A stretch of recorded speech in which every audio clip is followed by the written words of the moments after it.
Hello, y'all. I'm back. It's 7:34 p.m. in the afternoon. The evening.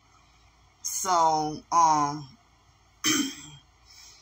so it seems like as if the gang stalking network threatened my life. Made me feel unsafe in my Section 8 home. And they would torture me with direct energy weapons, creating noise campaigns, noise harassment, keeping me sleep deprived. All their tactics. And then, they will cripple you up and maim you. And they would, they sat there and, I ended up homeless. My gang stalking neighbors were threatening my life. Police had to be called every day, and then nothing was done about the perp tactics. So so much gang stalking and them vibrating my body and torturing me with direct energy weapons, keeping me sleep deprived. Workplace mobbing me at work. I ended up losing that part-time job and becoming homeless at around the same time. I ended up, it's like, due to the gang stalking and all that, if you have to be forced to flee your job because they workplace mobbing you, or flee your place, drop everything and flee the place that you're living at and risk breaking your lease and your credit being ruined. So that caused me to end up being homeless. And see that attacking my eyes. Me ending up homeless. And so when I ended up homeless in 2018, the only time I had to beg for money and panhandle really was when they wrongfully suspended my Social Security and SSI benefits, talking about that they thought I was dead because one of the Social Security officers, the office workers, did not update my address, but I updated it on my end. And it's so frustrating and a headache dealing with the Social Security people and everything. I never wanted to be on, I'm going to say it again, I am disabled. They traffic kids for money. The foster mom abused me and put me in a cult, turned my twin sister and other family members against me, turned everybody against me. She thought she was going to continue to control me after I turned 18. That's what made me think, okay, this woman was the one who had me blacklisted and put me on the gang stalking list. She had me blacklisted from employment so she can take my Social Security SSI money. Well, she left me with the smaller SSI check, but she was unauthorizedly taking my Social Security checks. I told Social Security, and they didn't want to do anything about it. Instead, they victim blamed me, talking about you signed the checks over to her. I was fucking 17 years old when they I was still in foster care when they put all this in plan and had us sign stuff without explaining to us. And I didn't know that the foster mom was sneaking and getting Social Security from me without my knowledge while I was still in foster care. Nobody questioned the foster mom's fraud or stealing from me, but this cruel, wicked, fake Social Security lady here, she's in Victoria, Texas, and she called me at precisely 11:33 a.m. in the morning on Thursday, June 29th of this year, a couple of weeks ago.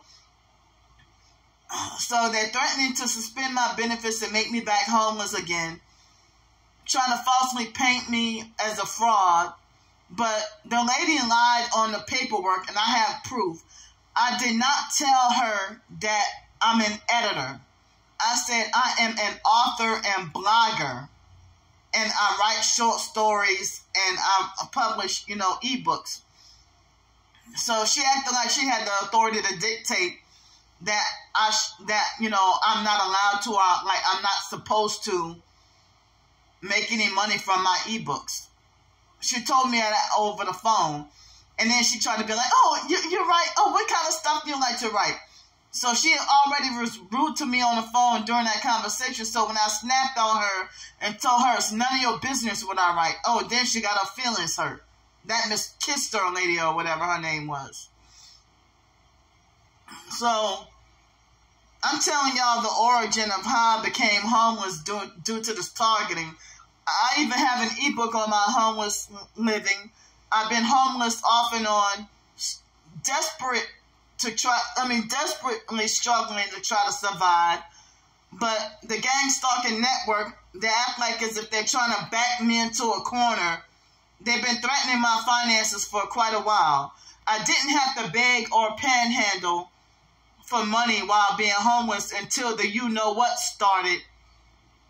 And it wasn't really until after Alex Dupree, the other gang stalking sex trafficker, ran me out of Pensacola, Florida, during June 2020 when the you-know-what started, around that time. And so, ever since then, I have been financially struggling and having to beg and panhandle for survival. The gang stalkers falsely accused me of just, scamming people out of money and laying on my back, pity prostituting and begging. When I'm sitting here, was trying to survive, trying to stay out of bad weather, trying to stay out of the cold. Shelters weren't available. And shelters are run like exploitative, money-hungry prison scam cults.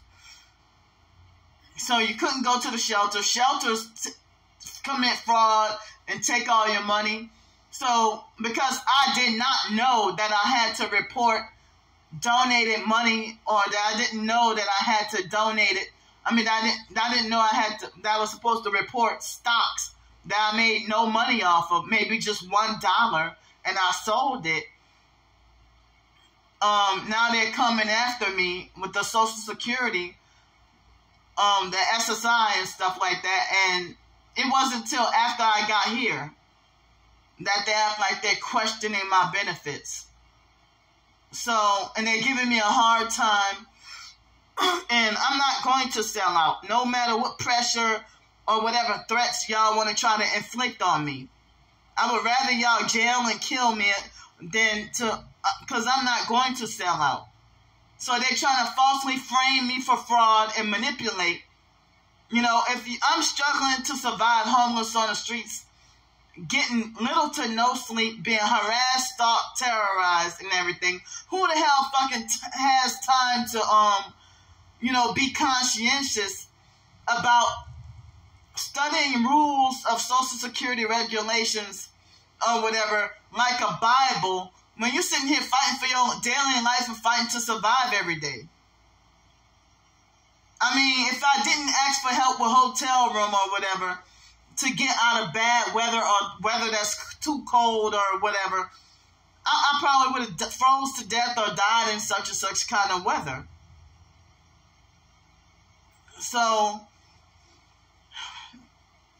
I try to be independent. They would gang stalk and workplace mob me. If they didn't gang stalk and workplace mob me, I could have gotten that self-sufficiency and got off the Social Security program. The Social Security Ticket to Work program, they failed me and refused to help me. Vocational rehabilitation left me hanging and sabotaged me, refused to help me. But they will laugh and chuckle and make it like as if I'm crazy enough that I definitely need to be on Social Security. Or if they think I'm slow and retarded, but they want to falsely frame me to be the type to go around manipulating and scamming people. When y'all gang stalkers are trying to criminalize me surviving, criminalize my battle to survive, and y'all suffocating me and won't even let me live. But as I said, I am not going to sell out with whatever tactics or manipulation y'all trying to use to frighten, bully, intimidate, and scare me. I'm not going to cave in or sell out. Go to hell.